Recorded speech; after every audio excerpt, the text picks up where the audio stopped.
10, 9, 8, 7, 6, 5, 4, 3, 2, Manchester 1, United have 0. reached the promised land. Yes, everybody. How are we doing? Sam here. It's Monday morning. It's the 28th of March. And I think we're all feeling a little bit more chipper than Chris Rock this morning. Obviously, we've all seen that bit of news. Maybe we'll speak about that later in the show. But I'm here this morning to run through all the updates that happened on Ten Hag of the weekend. Obviously, no live streams on the Saturday or Sunday. Maybe I'll change that quite soon. I know I've been promising new content. I haven't quite come through on it, but trust me, things are changing. Things are changing. There's some exciting things coming up on United People's TV. But we're here today to talk about Erik Ten Hag. You know, it was last Monday where the excitement not exploded, but United fans got excited. Erik Ten Hag was being interviewed by Manchester United for the manager's job. That's what we'd all been waiting for, right? The week's news that's followed since then has been disappointing is the wrong word, all right? But it's a little bit frustrating. It's very on brand for Manchester United with the delays that are going on. As you can see from the title of the video, Manchester United have interviewed 2 more managers over the last week. This process that we've been talking about as a club, we're massively in this process now. I'm going to speak about all the updates this morning. I'm going to be speaking about Harry Kane in a bit more detail. I'm going to be speaking about Luke Shaw, some comments from him over the weekend, and Paul Pogba. The international break, always a time to talk bad about United, right? Well, not always, but kind of happens quite a lot. Harry Kane, as I said, mentioned that. We'll run into it. Let me see who's joining in this morning. Anuj, you can see there what are the members we've got down here. Oh, you're back in. Nice to see you there, buddy. Josh, T, Paula, I can see you there. Peter, Anthony, Yogi, Fred Cranham, as always, and Reggio, Yoganesh. Oh, man, there's loads of you. Good here. Oh, Shushant, good here. Good to see you this morning here.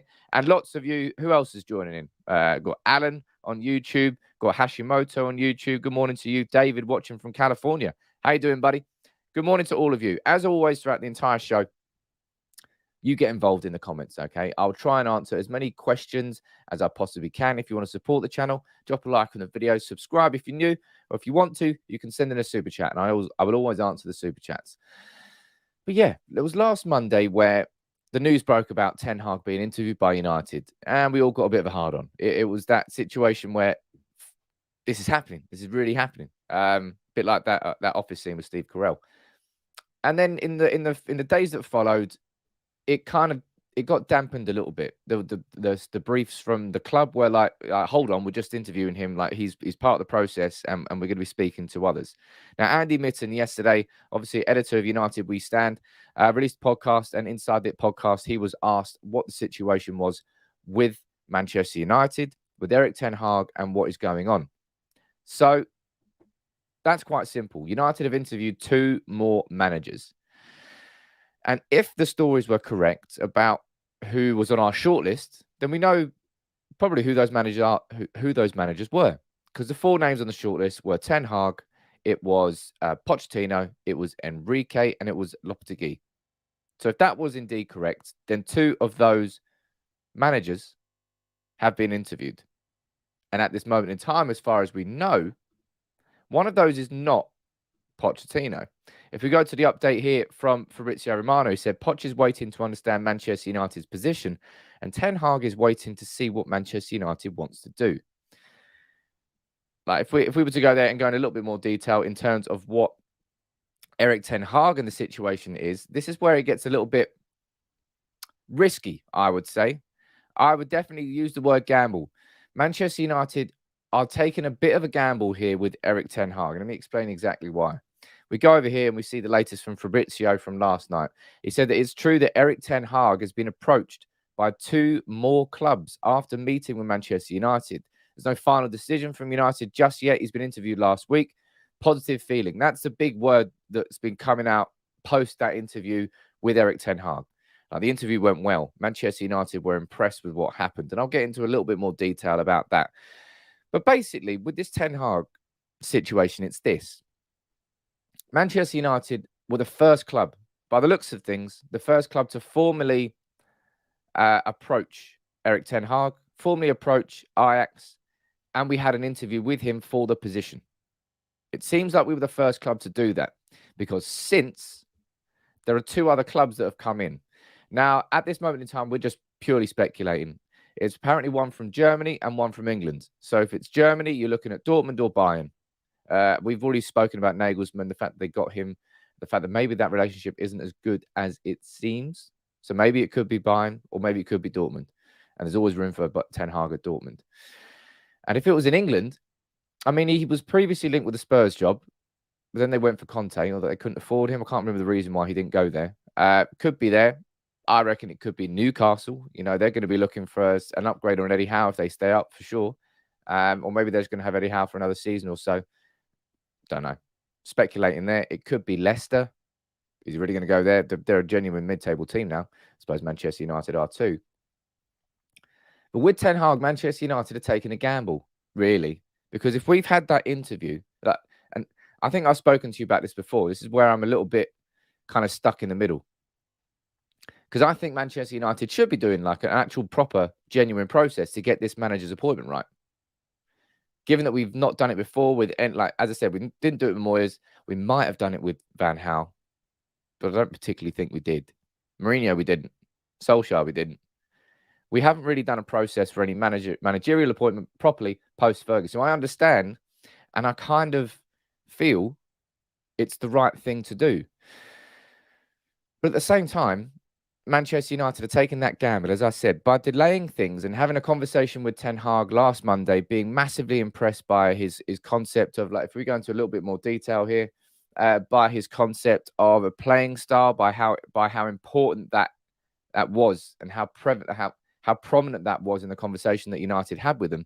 Because if you look at again, any manager that we've had post-Fergie, Van Gaal, you could probably say, had a clear playing style. It wasn't one that United fans agreed with, but there was a playing style of sorts. Mourinho, you knew exactly what Mourinho was going to do.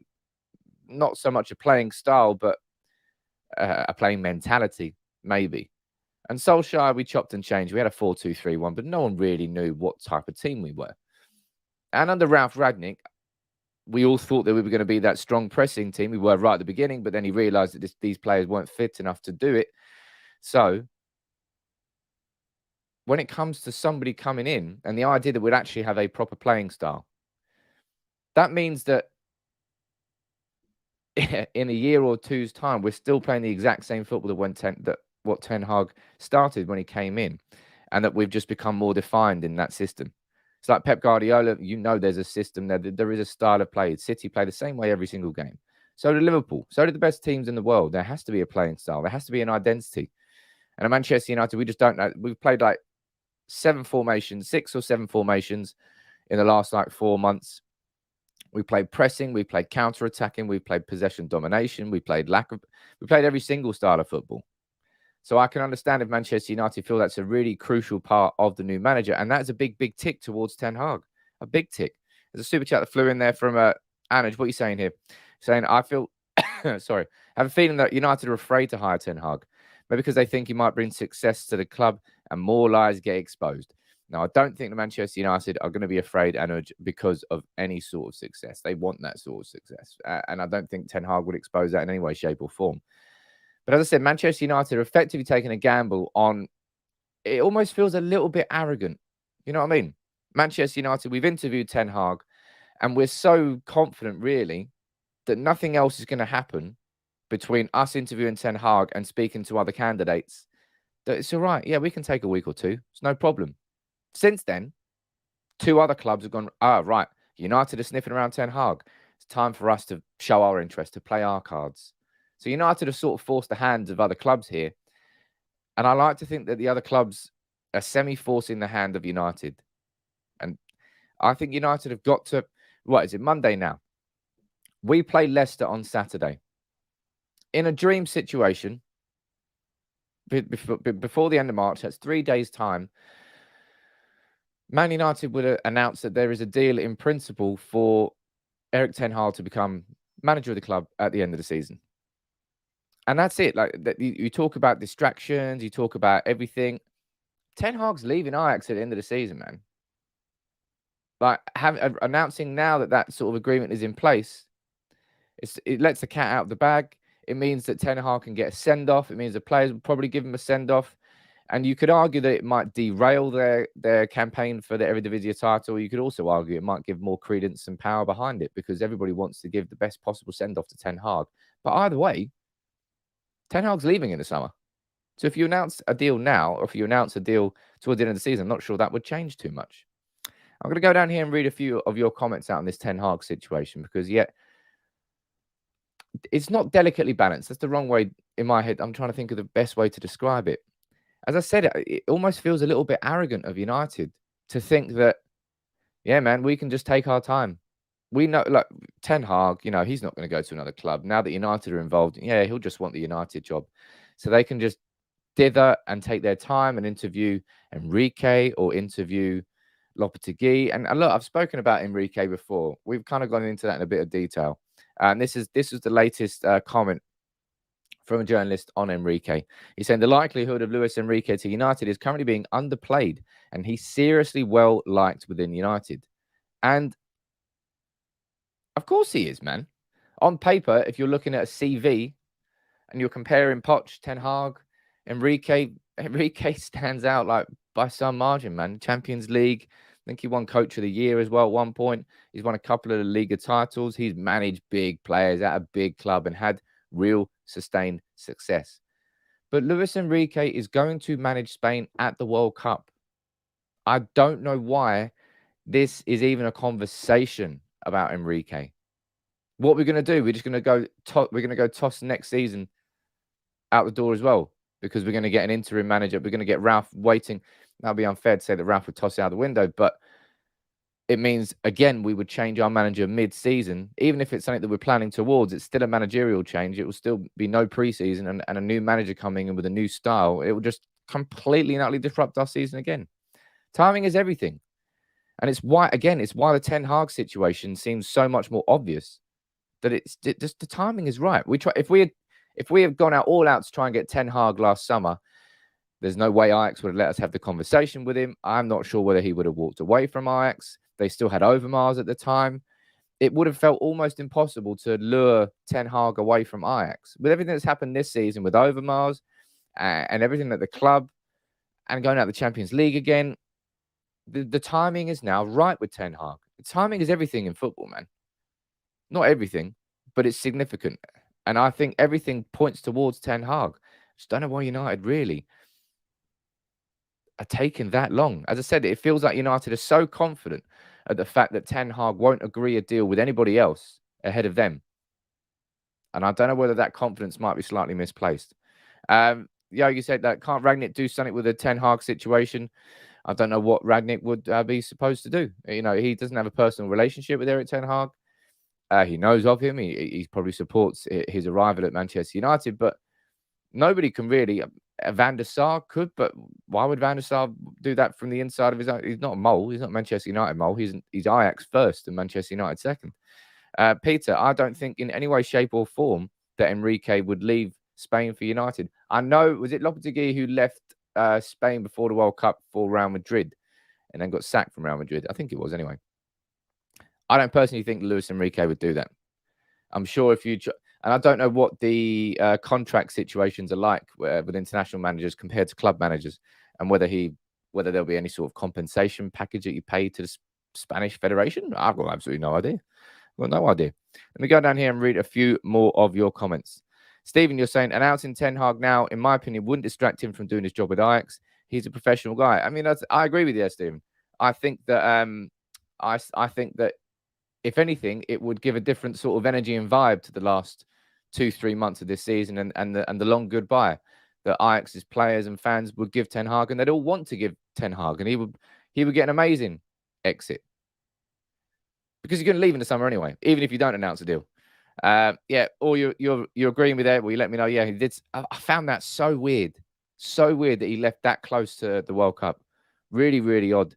Let me go down here. John, you're saying, to be honest, I'm losing the will to live with this man. Well, I don't think you are. I'm starting to hate the whole nonsense surrounding the new manager. I just want the club to give clarity on who the new manager is. Hey, look, that's what happens when you're Man United, right? Everything gets done in public. Everything's because we're such a massive club, everything is reported like down to just everything. Every single moment throughout the entire process, there's a story coming out. There's some journalist saying something, and it elongates the story. It makes it more exhausting for fans because we're on a day-to-day basis fed this news, and the story changes X, Y, Z. It doesn't always happen at different clubs, but it certainly happens at Manchester United. It does make it worse. I just hope it gets resolved before we play Leicester. Man United were fortunate enough that we had this perfect opportunity, man. We had an international break and we had a game against Liverpool that got postponed. I can't remember the last time that we had 2 weekends in a row without football. It's like the longest international break you could ever possibly ask for. It was like 18 days we had. Nearly a full month. Well, just over half a month anyway. At the end of March, nearly just over 2-3 weeks of no football. What an opportunity for United to go out and get that massive bit of business done. The biggest bit of business, which now is going to affect everything. Because I'm going to be speaking about Harry Kane next. And I'm going to do a video on Harry Kane probably later today. There's loads of stuff. I want to do a video on what Rooney's situation. There's a Rooney interview that's come out, which is tasty. Gungshi, nice to see you this morning. Got an itchy nose. Right. Gungshi, what are you saying? If the interview went well, United should just get Ten Hag signed up while they can. It will be awful to see him go to another team because United dragged their heels again. Get it done and plan for the future. Well, sir, if it was up to me and you, he'd already be in. But what would you say is in your comments, by the way, ladies and gents, let me know. What do you think about it? Do you think the Manchester United aren't offering the job to Ten Hag because they weren't impressed enough?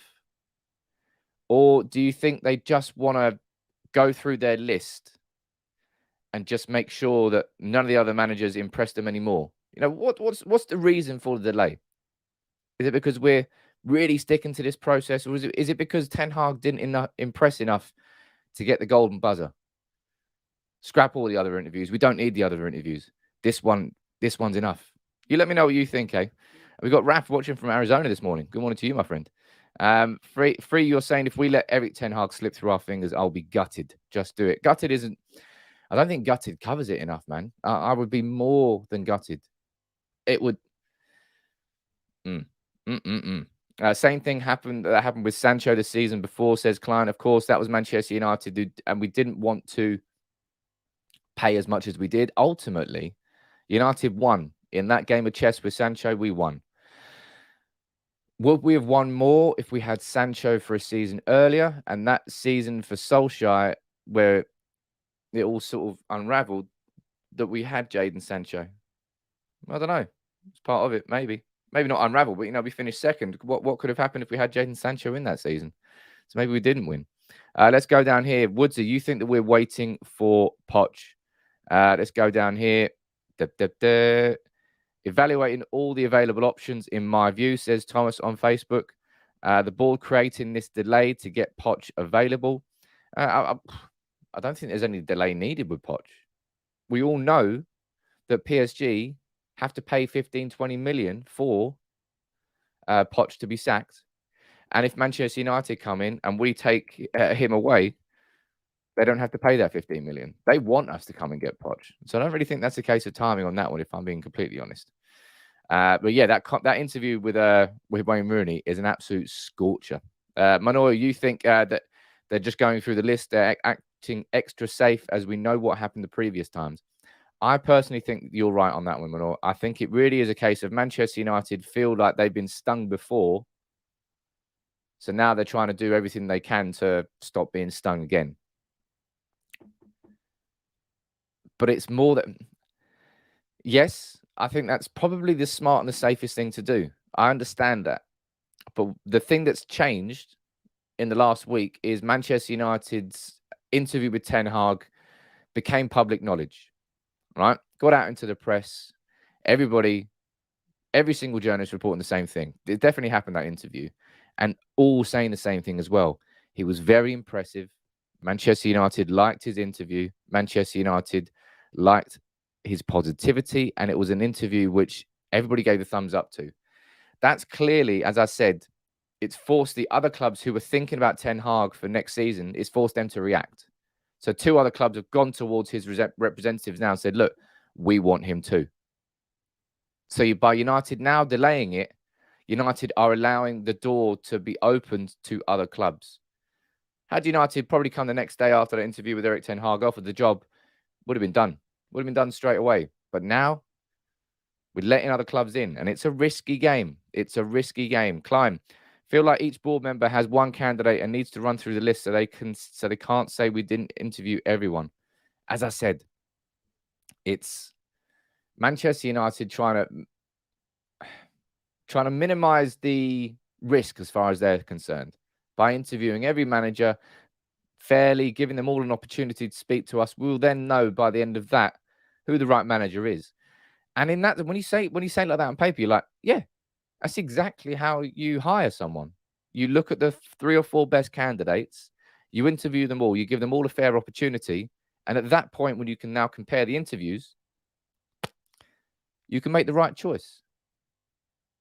But it's a bit different when it's football players, when it's football managers, anything. Other clubs can get involved, and other clubs are getting involved. And that's just where Manchester United are at here. Nash, when you're saying, sorry, Sam, it doesn't matter who we get with the Glazers still in charge. Hey, look, you know that's firmly what I think, and that won't ever change until the Glazers leave our club. But yeah, as Ian goes down there saying, once again, we are gambling, and it hurts, seriously. Matt, you're saying this, we see this all the time at United. We wait so long for it to make a decision for a player or a manager that we want. It happened with Sancho.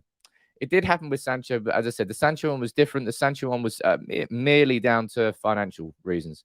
Manchester United were playing chicken with Dortmund. They didn't want to play chicken. We didn't pay the 110? Was it about 100 million that they wanted for him? They held him for another season. We went back the season after, and then we signed him for what, like 60, 70? So Manchester United bosses will probably be looking at that going, look, we won. Man United fans would argue we probably would have won more if we had Jadon Sancho for another season instead of playing without him for a season. But that's a hypothetical situation that we can't really prove, isn't it? What other news have we got to run through this morning? Any other comments, by the way? You keep firing them in. Hey, look, I'm sure there are plenty of you watching here that aren't subscribers. I'd love for you to get involved in the community. Please drop a like on the video. It really does help. So many... I don't understand why there's so little likes. I compare the videos to videos in other channels and stuff like that, and there's hardly any likes on United People's TV. I think people just enjoy watching it, and they don't press a like. Press a like on it, man. It really does show YouTube. Some of you, not all of you, some of you do enjoy the content. So drop a like on the video. Make sure you subscribe to United People's TV. And let's move on. Hey, look, one person will get in as manager, maybe in the future. It's Wayne Rooney. He's this interview that he's had with the Sun. I need to read through it in a bit more detail. It's kind of happening as we're having a chat here now. But there are some seriously good comments from Rooney. One on Rashford that I want to speak about. But look, Wayne Rooney here. He's saying the whole reason in me going into management is Manchester United. I want to be Manchester United manager. I know I'm not ready now, but I have to plan everything I do to make sure one day it will happen. How about that for, when somebody's maybe in a job interview goes, where do you see yourself in 5 years' time? And you're sitting there going, I've got no idea. I've got absolutely no idea if I'm going to be like in a week's time, let alone 5 years' time. Rooney's got his plan set straight away. Everything he is doing is geared towards Rooney being Manchester United's manager. I remember when Wayne Rooney went into management, and I was dead convinced that I didn't think he would be a good manager. I thought he'd always have the ability to inspire people, to be somebody that makes players want to be better. But from an actual managerial point of view, I didn't think so. Maybe I was wrong all along. Maybe Wayne, because as much as it hurts me to say, I look at what Steven Gerrard's doing and what he has done at Rangers, what he is doing at Villa, and you can see that Steven Gerrard's going to be a good manager, and already is a good manager. Maybe, man, could you imagine? Fast forward, let's go 8 years, 2030. Manchester United playing Liverpool at Anfield. Wayne Rooney in the United dugout and Steven Gerrard in the Liverpool dugout. You can't rule it out, and it's what Rooney wants to go towards. That's pretty cool. Rooney was always a lot smarter than people thought, obviously. Maybe that is the case there. That's the thing, Suzanne. He's a different mindset, and that was why he was so successful as a player. He sees what he wants and he goes after it like a beast. Look, maybe I'm wrong. I just didn't personally see. Some players are great. Steve Bruce was a great player for Manchester United. Would I say he's a great manager? I probably wouldn't say he's a great manager. Roy Keane, Manchester United's best ever captain. Roy Keane as a manager is a bit questionable, and that's me being polite. Not every great player becomes a great manager, and I just didn't think that Wayne Rooney was going to be a great manager. Look, and I'm happy to be proven wrong, and I'm happy for Rooney to come to United and win the treble again, the double again. Fine by me. Fine by me. I'll eat that humble pie. Paul, nice to see you this morning. Harry Maguire playing manager to make 80 million a bargain. Whoop. Come on, United. We want to hear Ten Hag now. This reminds me of Solskjaer sacking a clueless board. Yeah, the Solskjaer sacking. We all knew that it could have happened after Liverpool. We all knew that it should have happened after City. And then we had the international break, didn't we? 2 weeks where the club could really have just sacked him, moved on. And then we didn't. And then Watford happened. Then he was sacked. Roy Keane's getting Aggie down in the comments saying, I take offense to that. I want to see quality on the pitch. Hey, look, Roy Keane, as I said, Roy Keane remains the best central midfielder that Manchester United have ever had in the Premier League. The best captain that Manchester United probably will ever have in the Premier League. But he's not a very good manager. Sorry. It is what it is. It is what it is. Shoes flying if Keno's in charge. Probably more than shoes are flying if Keno's in charge, I'll tell you that. But look, I couldn't help. All right. I'm sorry. I couldn't help, but I had to do a Chris Rock and Will Smith meme. What can I say? What can I say? And this was genuinely my reaction when I saw the story this morning that Manchester United wanted to sign Harry Kane. And yes, I'm choosing Roy Keane as the best central midfielder over Paul's goals. No offense, that Roy Keane is just, nah, man. Roy Keane's different gravy. But look, this is me talking about Manchester United being smarter in the transfer market, buying younger and building a team. And this is the news that Manchester United want to spend 100 million on 29-year-old Harry Kane. Good slap, though. Right, straight hand. He went in for that slap. It caught me by surprise. Well, not as much as Chris Rock was caught by surprise there. Although, let's be honest, if you're going to make a joke about someone's wife and he's power striding it towards you on stage, probably not going to give you a high five. Just saying. Probably not going to give you a high five. But look, the story this morning, as I said, is coming about Harry Kane. I'll run through this. I'm definitely 1,000,000% going to be doing a separate video on this situation, on Harry Kane, and why, in my opinion, we should be absolutely going nowhere near Harry Kane. And it's not because he's a crap player. It's because it jars the strategy that I think United need to go towards. And yeah, fair play on this one. You're right. Chris Rock did take that hit very well. I'm sure you've seen me in the comments here. I always say to you, like, sometimes it's very distracting when tons of comments are flying in and I'm trying to read out. Imagine getting not pumped, but absolute open palmed on the stage whilst you're presenting at the Oscars and still not losing your place. Fair play to Chris Rock there. I'll tell you what, it's going to have some good material coming up. Freddie, nice to see you there this morning, my friend. And I appreciate the super chat as always. What are you saying here, sir? Saying, think of Man United and Erik Ten Hag situation as you meeting your favourite girl. Sending her a text, message later, and take her out on a date. She left you on red, and her friends were evaluating to see if you're boyfriend material or not. You've made some sort of sitcom there, Fred. You've got Richard Arnold, John Murto sitting there, leaving it on red. Hey, look. Man United are taking a gamble, Freddie. We know it. You know it. Man United are massively, massively taking a gamble. And I hope, in my opinion, I hope it doesn't come back to haunt us. I think we're a little bit lucky in the situations. For example, right? Then this is what I mean about timing.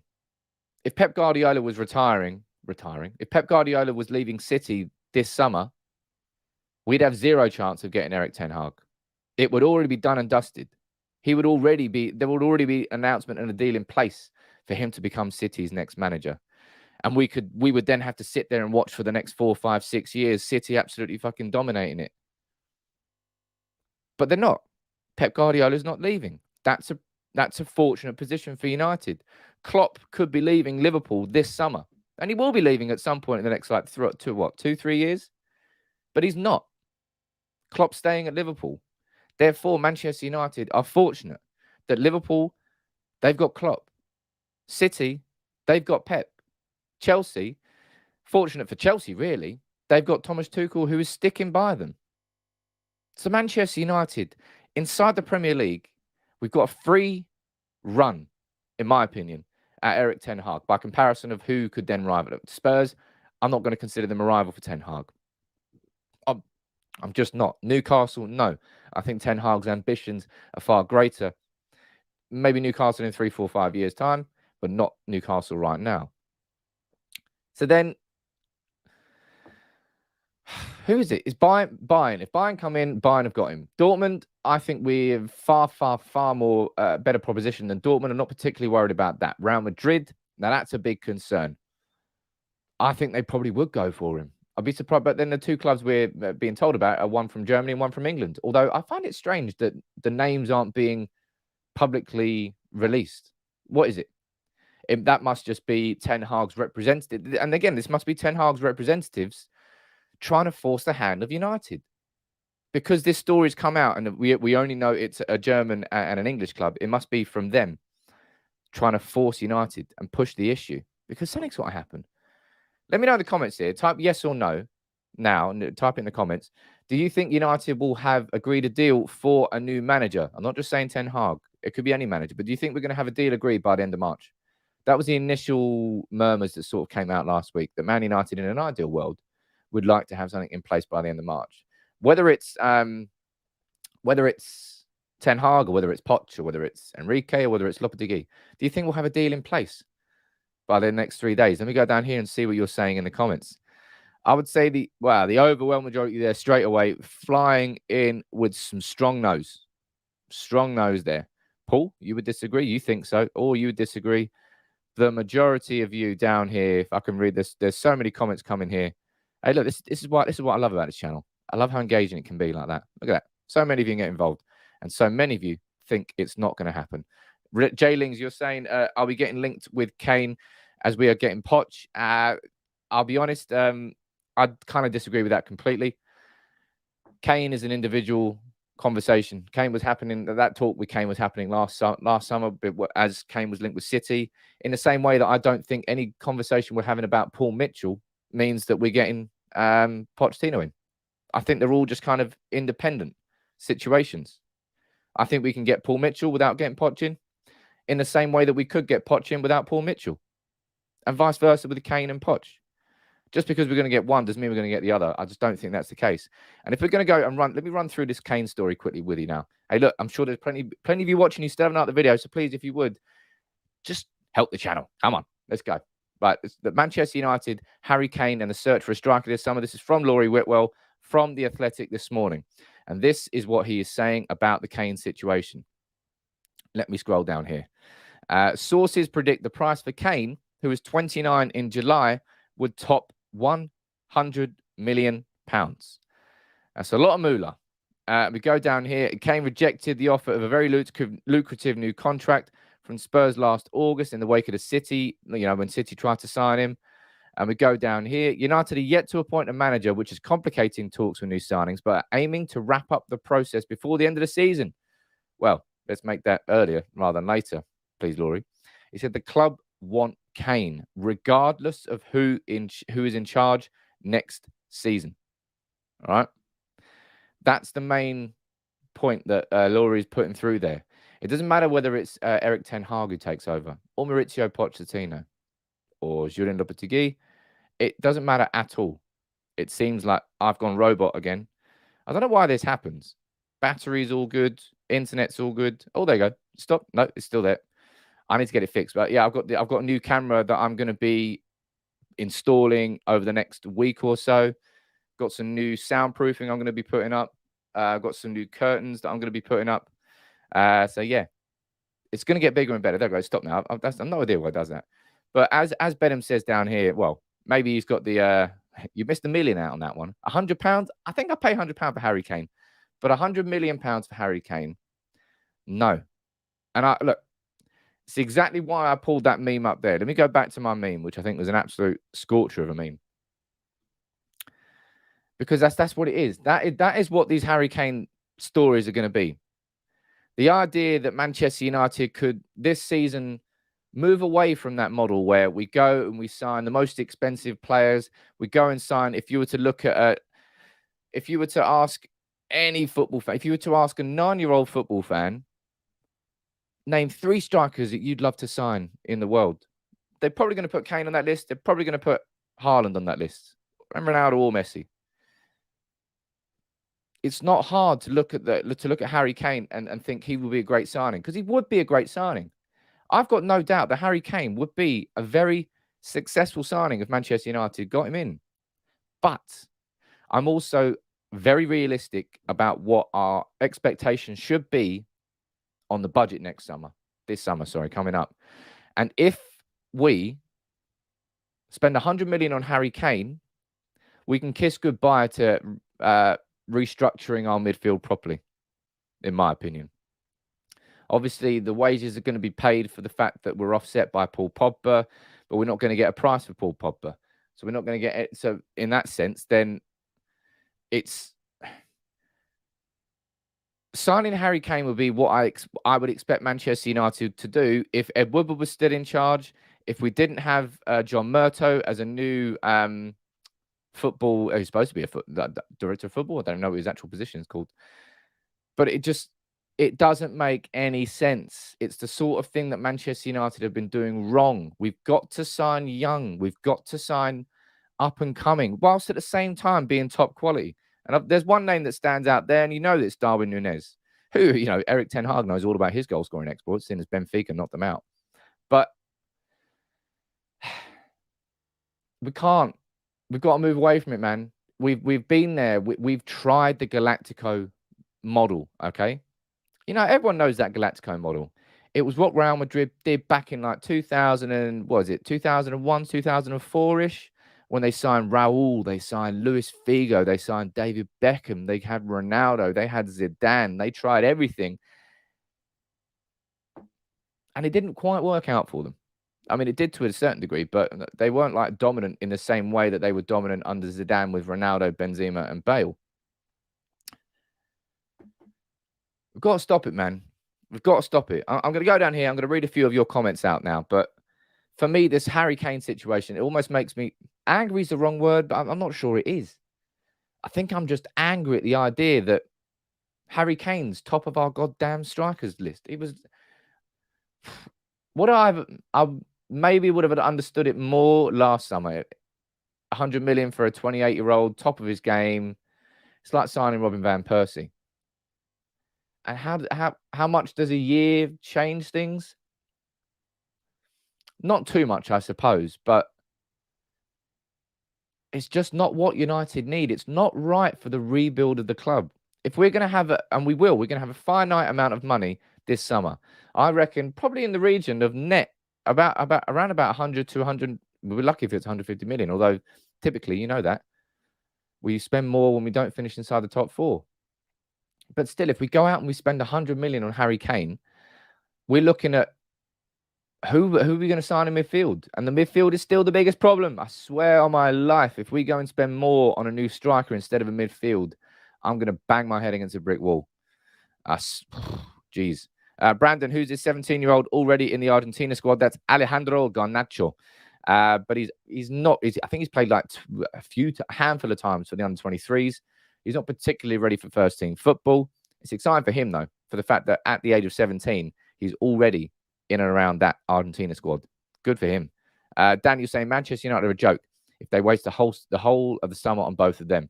I'm not sure who means the other one, but ridiculous. And Klein is exactly saying there. So many top-quality strikers, 22 or 24. Hey, look, Man City, they've gone out and they signed Julian Alvarez, right? The youngster from River Plate, is he going to be the new Aguero? That's obviously going to be the comparisons that they're going to be drawn towards him. But they're still probably going to go out and sign Erling Haaland because they can get him for 75 million. So on paper, they might be able to sign Erling Haaland and Julian Alvarez for the same price that we could technically sign Harry Kane for 100 million. It's not right. 100 million is way overpriced for a player of that age. He's not overpriced in terms of how important he is to Spurs. And that's something we've always got to remember with prices, right? The price that a selling club puts on a player is how important that player is to that club, rather than how much is that player actually worth. Because are you going to pay 100 million for a 29-year-old who, let's be honest, would probably end up having glass ankles again at Manchester United? It's just kind of the way it works. No, he's not he's not worth that much to us. As you say, Van Persie, what about RVP as assistant for Ten Hag? We know that his name was added to the list, but I don't know. We've got Van Persie that was linked there. We had Jaap Stam that was linked there, and Van Nistelrooy, of course, that man there. I'm keeping the Dutchie up there. I'm keeping the Dutchie energy. I might start smoking weed on here. Get that. I'm joking here. But look, get that Dutch energy in for Ten Hag. That's what I need to do. I need to buy some new shirts as well. Let's go down here. Let's read a few more of your comments. And you're saying if we go out now and we sign younger players, we'll just be getting strong right at the time City and Paul will be aging. It because we all know that football works in cycles. Liverpool and City, this has been their cycle. They're in their cycle now. And the quality of their ability to replace Pep and Klopp will define whether or not this cycle can be merged into another cycle, or whether or not they're going to start having a little bit of a downtime. Manchester United have got the opportunity. We've had to sit here as United fans and watch this City and Liverpool dominance, and it's been painful. Chelsea I can get along with, but Chelsea I can deal with. Chelsea came in, and Mourinho, that was a bad time of Chelsea when they just came in and dominated for those 3 years. And we thought that Fergie was going to get sacked or retire. He said no, and then it obviously turned it all around. And then City came in, and we haven't been able to do anything since. Jesus. Look, there's loads more talking points here. And there are so many talking points, I actually don't know where to go. Let me see what else Rooney has been saying. Go down here. My God. So many incredible quotes from Rooney. Seriously. What an interview that is. I need to find that interview properly. But I'll tell you what I will speak about. And isn't it always the case in every international break? There's some sort of player throwing shade at United. It's not necessarily like an outright fuck you to United, but it's just a bit of shade. And there's a little bit of shade here coming from Paul Pogba and Luke Shaw as well. Pogba here saying that totally playing for France is a breath of fresh air. That's the truth. There were difficult moments at Manchester United, and I needed this break to regain my energy and my confidence. And equally so, Luke Shaw said this. He said, it's always important to feel like you're wanted. And I think, especially here with England, I always feel that. I'm not saying that I don't at United, but here, the way things are, I feel wanted and I enjoy my football. And then Shaw goes in to bang a ridiculous goal in for England. And I think they're both telling the truth. I don't think either of them are lying. And I don't really think either of them are wrong either. Okay? What they're doing is, our club is a shambles. We know our club is a shambles. And the players obviously feel that too. So I'm not angry at the fact that they're saying these things. But Shaw's been crap all season. Crap. Apart from a couple of games. Pogba's been far better. You know, he had a 3-month injury, came back, and he was sensational. But, you know, read the room. It's all about reading the room. And Luke Shaw will know full well that saying something like that, it's going to damage his relationship with United fans. And I think I've said this before, man. I'm bored of the circus at United. Does this sort of shit happen at Liverpool and City? No, it doesn't. Maybe it does, but not on the sort of scale that it happens at Manchester United. Every international break, there's someone who says something. I can't be bothered. Divan in the comments saying, do you agree United fans hate Shaw? Personally, I don't think so. Shaw's had to deal with a lot. Paul Pogba's had to deal with a lot. Both of them were huge public scapegoats for Jose Mourinho. Shaw, that was bad to watch for Shaw. Remember that? He was saying that Shaw didn't have a football brain. He was saying that and then when Shaw put in a good performance, Mourinho, I remember it. He was like, Shaw didn't play well. I played well. It was just his body using my mind. must have been a really hard manager to work under. I remember Paul Pogba, was it last week, he was speaking about the fact that he felt like he started to suffer depression when he was being called the virus at Manchester United. And I'm not going to be somebody who ever downplays the significance of what depression is and what it can do to you and how much of a struggle it is to get around the other side. So I'm not just going to completely dismiss those comments. It definitely impacted Paul Pogba, that situation with Jose Mourinho. But just to, I can't be asked. That's all I can really say about these two anymore.